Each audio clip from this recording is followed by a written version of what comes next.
There's a couple different ways to use them. A lot of traders use them to try and trade in between, buy when it hits the lower band, sell when it hits the higher band. That's one way to use them. Another way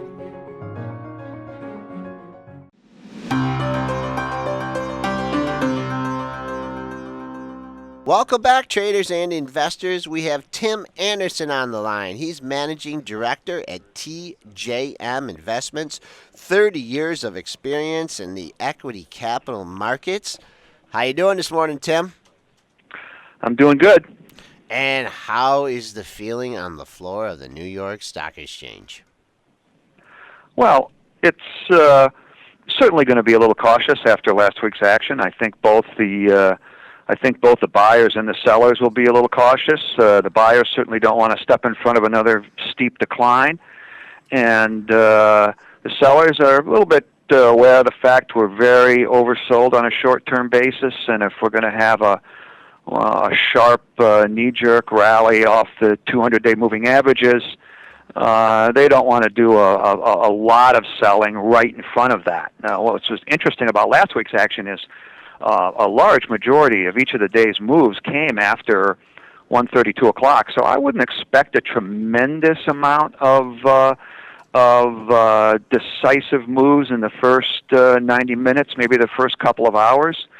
And be aware that it's Columbus Day is one of those half holidays where the bond market and most of the banks are closed, the equity markets are open.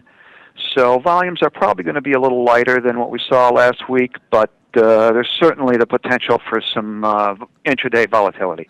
Okay. And these days I just want to ask, these days can kind of go both ways, though. Like I see sometimes on the holiday trade where there's nothing going on, and then other times because you don't have those other institutional participants, you have some people maybe taking the day off. The liquidity is sometimes lighter out there, which can actually increase volatility. And now with all as nervous as the market has been last week, it's kind of setting up that this could actually be a pretty volatile day if you don't have some big institutions on the books today. Well, it certainly could be, and I think most big institutions will definitely be open. Maybe some of the state funds and public endowments might have skeleton staffs, but there's no doubt that in the past these semi-holidays were days where if you were in a rip-roaring bull market, there were certainly the type of days when the buyers could push it just about anywhere they wanted to. Right. If we get a decent market the first 2 or 3 hours, maybe the buyers will feel a little emboldened and try to see if they can, make a run. But after last Thursday's, after a combination of last Wednesday and Thursday, when you had that extreme up day on Wednesday, which got very quickly just obliterated on Thursday, I'd be surprised that the buyers or the bulls or whatever you want to call them feel like they have total carte blanche to extend a 100-point gain into a 250-point gain without paying for it the next day. Right, and there's definitely going to be some sellers out there. Tim, just talk. I mean, you do the work for the big boys, and there's a lot of times where you get orders and they're very patient. The market's going up, and sell me 100,000 here, sell me 200,000 here, sell me, you get those kind of orders. But then on a day like Friday, I mean, do you just get some big orders? Just get me out, just sell $500,000 down to 22 even when the thing's trading at 22.50. I mean, did you see any kind of little bit of panic or those kind of orders coming on, or are the institutions, they're still they're being methodical, trying to sell their big positions into an up market as opposed to feeling the fire on the downside? I think you've seen maybe a little bit of capitulation in some mini capitulation in some individual stocks. I don't know that you've seen it, sector wide. I think you probably had a lot of selling in you certainly had a lot of selling in the technology space on Friday. That company, Microchip Technologies, that guided lower on revenues. and talked about slowing revenues from China, and definitely set off some warning signals in the rest of the tech space and any other any companies that are potentially sensitive to capex spending. I wasn't necessarily involved in those names, but there was very heavy volume on the downside in the technology and semiconductor space on Friday. What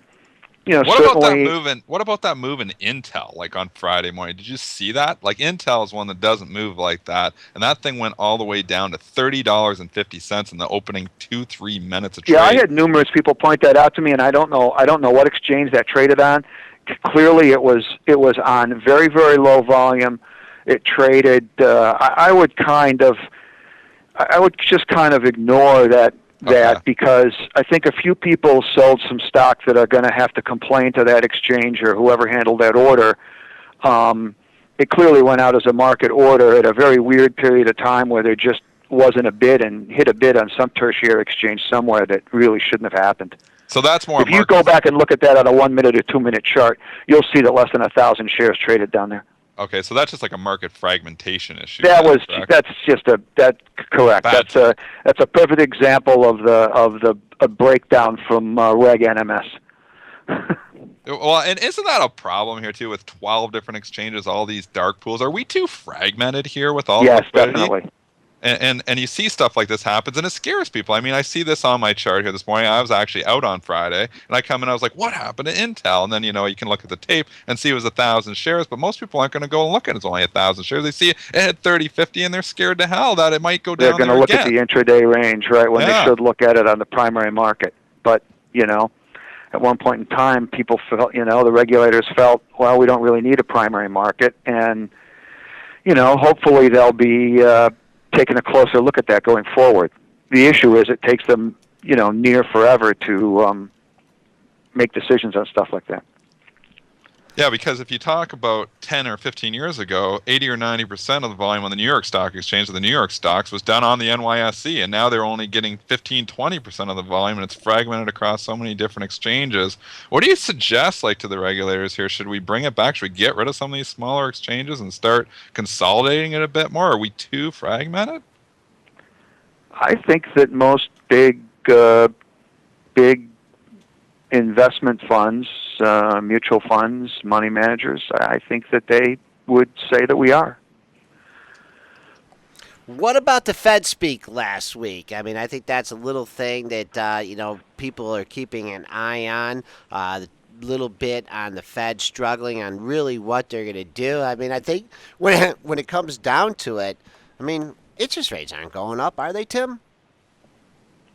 Well, not in the immediate term. They're certainly not going up. And even if they start going up, even if they went from, 0 or their official 0 to 25 basis points, even if they went to 50 basis points,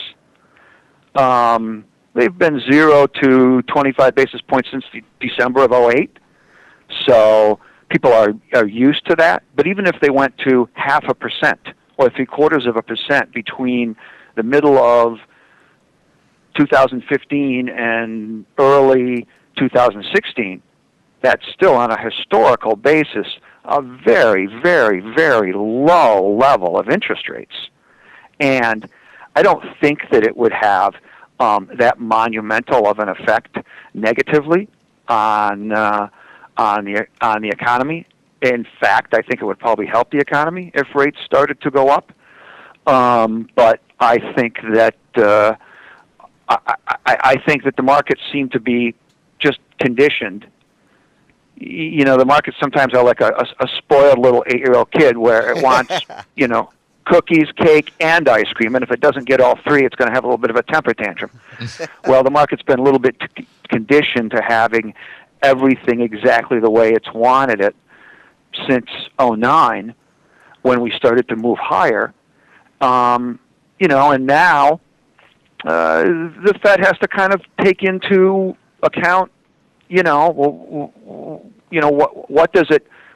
what's really good for the market and what's really good for the economy. Clearly, there's different views on that. Clearly, there's some people at the Fed with different views on that. but I really think that it's going to be very, very hard for us to get a real growth story in the economy until rates do start to go up. What about the Because dollar if rates are strength? going to be zero forever, and you're a big corporation that's looking at expanding, why borrow the $300 million today if you know rates are going to be zero forever? Yeah, good point. What about the dollar strength here, Tim, that we've had? Is this going to affect upcoming earnings? We've got 3 big banks reporting tomorrow morning here. What are your thoughts here on the strong U.S. dollar?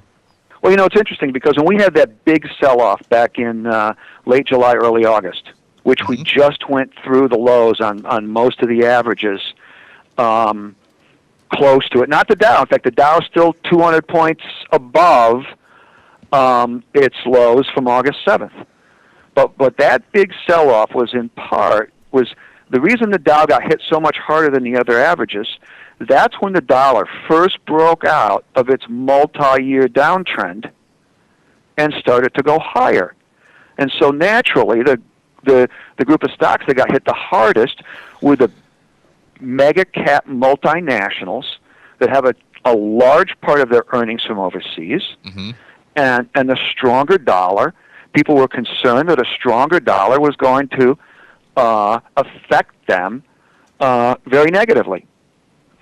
Well, after we started to move higher, we made all-time highs. In fact, on the Dow, the S&P, and cyclical high on the Nasdaq in September. Since then, during this decline we've had, the Dow it's the big mega cap stocks with high yield that have held up better than the rest of the market, despite their potential exposure to the dollar, because investors have been just starving for yield. And most of the stocks in the Dow and many stocks in the S&P 500 have a much higher yield than the Nasdaq and other indices. So the strength of the dollar hasn't been, for a few weeks people were very concerned about it. I don't know that they're that concerned about it right now. And if you go all the way through the market, frankly, I think some of the mid cap stocks and some of the domestic stocks that don't have exposure to the dollar through exports, or maybe might be importers importing raw material goods, they might be a beneficiary of a strong dollar. So I think it kind of cuts both ways. And certainly, if Europe is going to try to not go into a recession, and at least waddle through a stagnant economy for a year until it can get its footing, a weak euro and a strong dollar would benefit them.